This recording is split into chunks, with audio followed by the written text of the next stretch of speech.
ஏசப்பாவுடைய கணக்கு வித்தியாசமானதுங்க. புதிய ஏற்பாட்டில் கூட ஏசப்பா மலை பிரசங்கத்தை முடித்த உடனே எல்லா ஜனங்களையும் போஷிக்கணும்னு நினச்சப்போ 5 அப்பமும் 2 மீன்களும் தான் இருந்தது. அந்த 5 அப்பத்தையும் 2 மீனையும் ஒருவேளை நம்ம யோசிச்சிருந்தோம்னா 2 பேர் தான் இதை சாப்பிட முடியும் அப்படின்ட்டு நினச்சிருப்போம். ஆனால் ஏசப்பா அந்த 5 அப்பத்தையும் 2 மீனையும் ஆசீர்வதித்து 5000 ஜனங்களுக்கு மேற்பட்டவங்களை போஷித்தாங்க. இன்றைக்கும் நம்ம வாழ்க்கையில் நிறைய கடன் தேவைகளோடு இருக்கலாம். எனக்கு இவ்வளோ கடன் தேவைகள் இருக்குது, நான் இதற்காக நிறைய ஷிஃப்ட் ஒர்க் பண்ணோம், நிறைய லேட் நைட்ஸ் ஒர்க் பண்ணோம், இவ்வளோ லேட் நைட்ஸ் ஒர்க் பண்ணாலும் எனக்கு இத்தனை இயர்ஸ் இந்த கடனை அடைக்கிறதுக்கு ஆகும் அப்படின்ட்டு நம்ம யோசிக்கலாம்.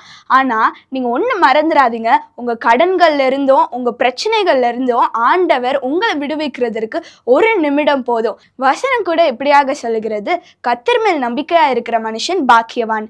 அதனால இன்னைக்கு ஆண்டவர் மேல விசுவாசித்து நீங்க நம்பிக்கையோட ஆண்டவரிடம் நீங்க ஜெபிங்க. ஆண்டவர் கண்டிப்பா உங்க சூழ்நிலைகள்ல இருந்து விடுவிக்க வல்லவராக இருக்கிறார்.